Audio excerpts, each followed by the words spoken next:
હિમકુંદમ ઋણાલાભમ દૈત્યાનામ પરમમ ગુરુ સર્વશાસ્ત્ર પ્રવક્તારમ ભાર્ગવમ પ્રણમામ્યમ. ભાર્ગવ કહેતા શુક્ર જે રાશિનો સ્વામી છે અને એવી તુલા રાશિ છે.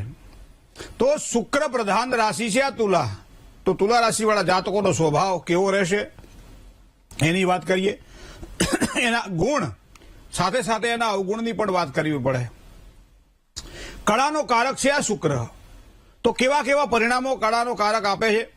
એ લાભ કરાવડાવે છે કે નુકસાન કરાવડાવે છે? આ બધી જ વસ્તુઓ આપણને તુલા રાશિના જાતકો વિશે આજે જાણવી છે મિત્રો.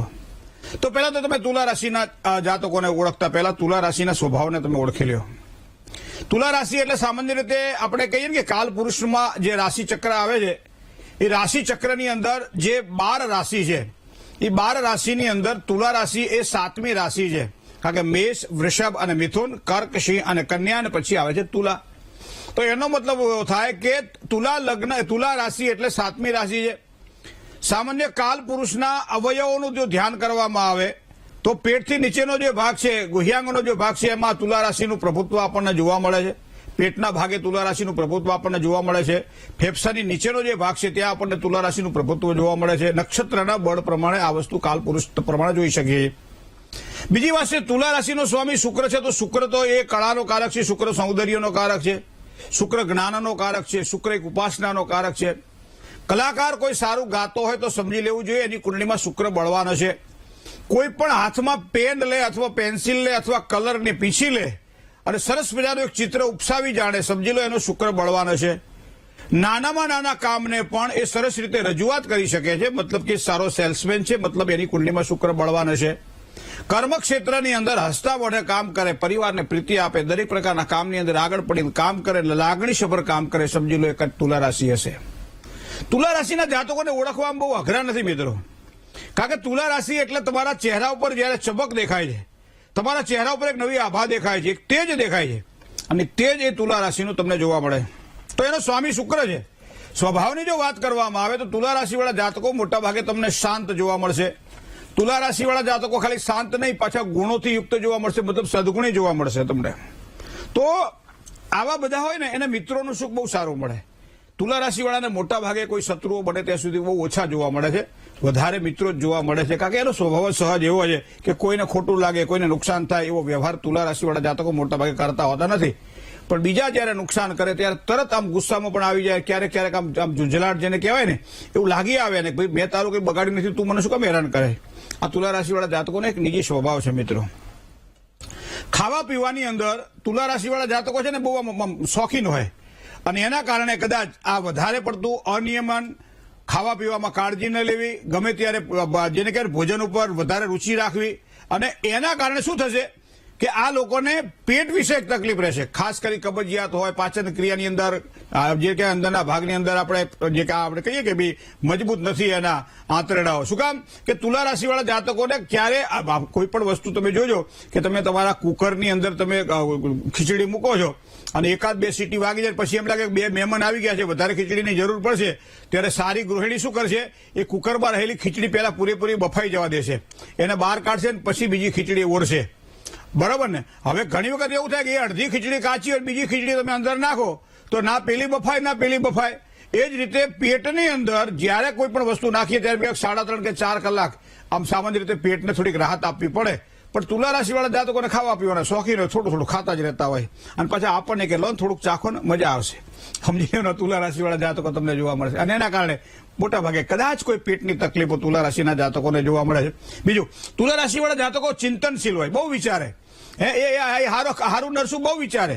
કોઈ પણ વ્યક્તિને ખોટું તો નહીં લાગે ને, હું આ કામ કરીશ આને તકલીફ તો નહીં પડે ને, હું આ કામ કરીશ આને કોઈ માથાકૂટ તો નહીં થાય ને, અગાઉથી વિચારી લે અને એના કારણે એને માથાની તકલીફે થાય.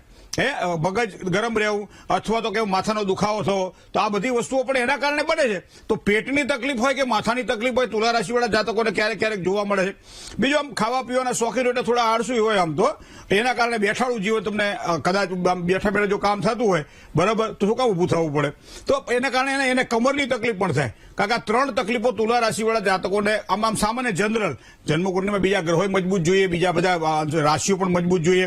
એ બધી રાશિઓ તો છે જ, પણ ખાલી રાશિગત આપણે વિચાર કરો છો મિત્રો કે તુલા રાશિવાળા જાતકોને 3 વસ્તુથી ધ્યાન રાખવાનું રહે. એક તો ખાવા પીવામાં કાળજી એટલા માટે રાખવી પડે કે એના કારણે એનું પેટ ન બગડે, ખોટા વિચારોને ટાળવા પડે જેના કારણે એના મસ્તક ઉપર કોઈ અસર ના થાય, જ્ઞાન તંતુઓ પર એની અસર ન થાય, અને બીજું થોડુંક જીવન છે ને એ થોડુંક એનું વ્યાયામશીલ હોવું જોઈએ. એનો મતલબ કે મહેનત થોડી હોવી જોઈએ જેના કારણે કમર અથવા એને લગતા કોઈ પણ પ્રકારના પ્રશ્નો એને ઉપસ્થિત ન થાય. આ વસ્તુ રહે ને તો સામાન્ય તકલીફ રહે. પરદેશીઓ અથવા પરદેશમાં વસતા લોકો સાથે તુલા રાશિવાળા જાતકોને સારું લેણું રહે. કાલચક્ર પ્રમાણે 7મું સ્થાન છે. 7મું સ્થાન એ ભાગીદારીનું સ્થાન છે. 7મું સ્થાન એ પતિ અને પત્નીનું સ્થાન છે. જ્યાં પોતાનું સ્થાન છે ત્યાંથી 7મું સ્થાન એ દાંપત્યનું સ્થાન છે. તો અહીંયા 7મા સ્થાનમાં તુલા રાશિ છે તો મતલબ પરદેશવાળા વ્યક્તિઓ સાથે આને વધારે લેણું રહે. પરદેશીઓ સાથે સારો લાભ મળે. કયા વારે કામ કરે તો વધારે સારી સફળતા તુલા રાશિના જાતકોને મળે? તો આપણે ખબર છે કે વાર પ્રમાણે દરેકના વાર અલગ અલગ હોય છે. તો એ પ્રમાણે તુલા રાશિનો વાર એ શુક્રવાર છે. તો શુક્રવાર એ એના માટે શુકરવંતો વાર ગણાય. શુક્રવારે કોઈ પણ સારા કામકાજ કરવાના હોય તો શુક્રવારે એનો આરંભ કરે અથવા શુક્રવારના દિવસે કામકાજની શરૂઆત કરે તો એને ખૂબ જ સારી સફળતાની પ્રાપ્તિ થાય, એનું કાર્ય સિદ્ધ થાય. બીજી વસ્તુ તમને કહું કે સિંહ, મકર અને ધન રાશિ આ 3 રાશિ એવી છે કે એને ઓછું લેણું રહે. તુલા રાશિવાળા જોજો, સિંહ રાશિવાળા મોટા ભાગે જેને સલાહ આપે તો એને ઓછી ગમે.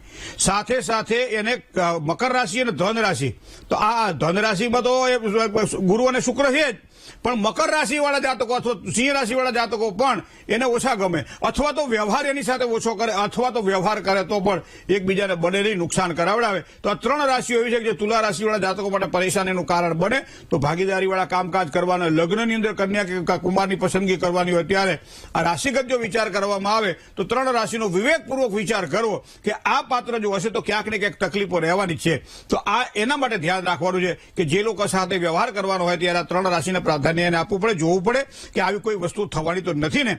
બીજું, તુલા રાશિવાળા જાતકોને આમ સામાન્ય રીતે જીવનમાં જે સહજ મળવું જોઈએ એના બદલે થોડુંક કઠિનાઈથી મળે. એટલે એનો મતલબ કે તરત ના મળી જાય, એને થોડીક મહેનત વધારે કરવી પડે. ઘણી નથી કહેતા કે હું 1 માર્ક માટે રહી ગયો, અડધા પોઈન્ટ માટે રહી ગયો. છેક સુધી વાત પહોંચી જાય ને ક્યાંક ને ક્યાંક પછી વાત આથમી જાય, પછી નવેસરથી પછી એને શરૂ કરવી પડે. તો મોટા ભાગે તુલા રાશિવાળા જાતકોના કઠિનાઈ આ છે કે એનું કાર્ય પૂર્ણ ના થાય, એના કારણે એક કામ વારંવાર કરવું પડે. તો આપણે તુલા રાશિના જાતકોની કદાચ કોઈ કરમ કુંડળી એવી હોય કે જેના કારણે આવું બધું બની શકે છે. સાથે સાથે કોઈ પણ નવી ઘટના એના જીવનમાં વારંવાર તમને જોવા મળે, કંઈક નવું જોવા મળે. મૂળ તુલા રાશિનો સ્વામી શુક્ર છે ને એને હંમેશા ગ્રીટિંગ્સ ગમે, એને હંમેશા આનંદ ગમે, એને હંમેશા એક સારી જેને કહેવાય ને કે એક જીવન સારી પદ્ધતિથી જીવવું ગમે. અને એના કારણે વારંવાર એક મકાન લીધું હોય તો આના કરતાં મોટું મકાન લઈએ, એક વાહન લીધું હોય તો આના કરતાં મોટું વાહન લઈએ, કોઈ પણ વસ્તુ ખરીદીએ આના કરતાં મોટું ખરીદીએ. તો એનો મતલબ એવો થાય કે એના જીવનમાં આવા બધા પરિવર્તનો, કારણ કે શુક્ર પ્રધાન છે તો આ બધી વસ્તુ આપણને જોવા મળશે. તો આ બધી વસ્તુને જો ધ્યાનમાં રાખવામાં આવે તો એના માટે સારું. આમ તો સામાન્ય રીતે એમ કહેવાય છે કે એના માટે અમુક સારા વર્ષો પણ છે. કયા કયા વર્ષો એના માટે સારા છે? તો કે એક તો 6 વર્ષ, 13 વર્ષ અને 27 વર્ષ એના માટે સારા વર્ષ ગણાય. પણ વધારે વર્ષો જો સારા તમે બાલ્યકાળથી માંડી અને તમે માર્ક કરી જોજો કે આટલા વર્ષોમાં તમને કંઈક સારા ફાયદાઓ થયા હશે. હવે માનો કે 21 વર્ષ હોય, 33 વર્ષ હોય, 41મું વર્ષ હોય, સાથે સાથે 51મું વર્ષ હોય, 61મું વર્ષ હોય, તો આ તુલા રાશિવાળા જાતકોને ક્યાંક ને ક્યાંક નવી વસ્તુઓ જોવા મળે, નવી ઘટનાઓ બને, સારા ફળની પ્રાપ્તિ થાય, ક્યારેક નુકસાન પણ કરાવે. પણ આ વર્ષો ક્યાંક ને ક્યાંક એના માટે સુકનવંતા માનવામાં આવે છે. તો આ બધી વસ્તુ, હા, વાયુજન્ય તકલીફો એને વધારે છે. પેટની દુખાવો, સાંધો મેં કીધું ને, સાંધાની તકલીફો પણ તુલા રાશિવાળા જાતકોને મોટા ભાગે જોવા મળશે. ખાસ કરી અમુક ઉંમર પછી તુલા રાશિવાળા જાતકોને સાંધાની તકલીફો તમને જોવા મળશે અને દુખાવાની વારંવાર ફરિયાદો પણ કરતા હોય. એક જ સારું સુખ તુલા રાશિવાળા જાતકોને સારું કયું ખબર છે? એટલે સંતાનોનું ખૂબ સારું સુખ મળે.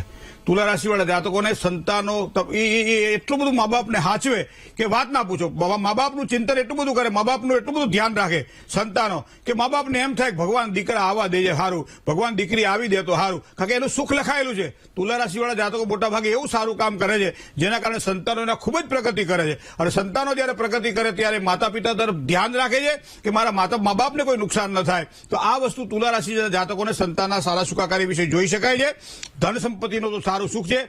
કોઈ પણ 2 મહિનો આવે ને અને એમાં શુક્રવાર આવે તો શુક્રવારના દિવસે એને શું કરવાનું રહેશે કે સફેદ કપડાની અંદર 3 મુઠ્ઠી ચોખા લેવાના, અંદર એક સોપારી મૂકવાની, થોડી સાકર મૂકવાની. જોજો ધ્યાન રાખજો તુલા રાશિવાળા જાતકોને એક સફેદ કપડું લેવાનું, 3 મુઠ્ઠી ચોખા મૂકવાના અને પહેલો શુક્રવાર લેવાનો મહિનાનો, એની અંદર થોડી સાકર મૂકવાની, બરાબર છે, એક સવાયું નાણું કોઈ પણ મૂકી શકાય અને એક હળદરનો ગાંઠિયો મૂકી શકાય. આ બધી જ વસ્તુઓ એક કરી અને એની પોટલી વાળી ઓમ રીમ શ્રીમ મહાલક્ષ્મીએ નમઃ આ મંત્રની 11 માળા કરી અને તિજોરી મૂકી દેવાની. અને બીજો 4 શુક્રવાર પૂરા થાય, 5મો શુક્રવારે પેલા 4થા શુક્રવારે આ બધી વસ્તુઓ પાણીમાં પ્રવાહિત કરી દે અને પછી શુક્રવારથી નવી શરૂઆત કરે. તો મને લાગે છે લક્ષ્મી પ્રાપ્તિ માટે શુક્ર પ્રધાન આ તુલા રાશિવાળા જાતકોને ખર્ચ જો વધારે રહેતો હોય અથવા તો ક્યાંક ને ક્યાંક સંપત્તિની બાબતમાં પરેશાન રહેતા હોય તો આ નાનકડો પ્રયોગ પણ જો કરવામાં આવે તો ખૂબ જ સારી સફળતા મળે. અને સૌથી વધારે તો તમને શ્રેષ્ઠ કહું કે શ્રીયંત્ર ઘરની અંદર હોય અને શ્રી સૂક્તના પાઠ દ્વારા અભિષેક કરવામાં આવે તો તુલા રાશિવાળા જાતકોને સારામાં સારું સુખ મળે. તો આ પ્રમાણે કરવાથી તુલા રાશિવાળા જાતકોનો એક આનંદમાં નવી અભિવૃદ્ધિ થાય અને એના કારણે એક સારું સુખ ભોગવી શકે છે. જય ગણેશ. મિત્રો, તુલા રાશિવાળા જાતકોને સફેદ રંગ ખૂબ જ સારો લાભ કરાવડાવે. સફેદ રંગ, સફેદ વસ્ત્ર ધારણ કરવા, સફેદ વસ્તુઓનો સંગ્રહ કરવો, ચાંદી પહેરવી એના માટે ખૂબ જ સુખનવંતું ગણાય. એના માટે 1, 3, 5 અને 7 આ 4 અંક એવા છે જેને ખૂબ જ સારો લાભ કરાવડાવે. કોઈ પણ કામ કરતા પહેલા ચોખાનું દાન કરીને જો કામકાજ કરે તો એને ખૂબ જ સારી સફળતાની પ્રાપ્તિ થાય. તો આ બધી વસ્તુઓ તુલા રાશિવાળા જાતકોને ધ્યાનમાં રાખી અને આગળ વધે તો સારી સફળતાની પ્રાપ્તિ થાય.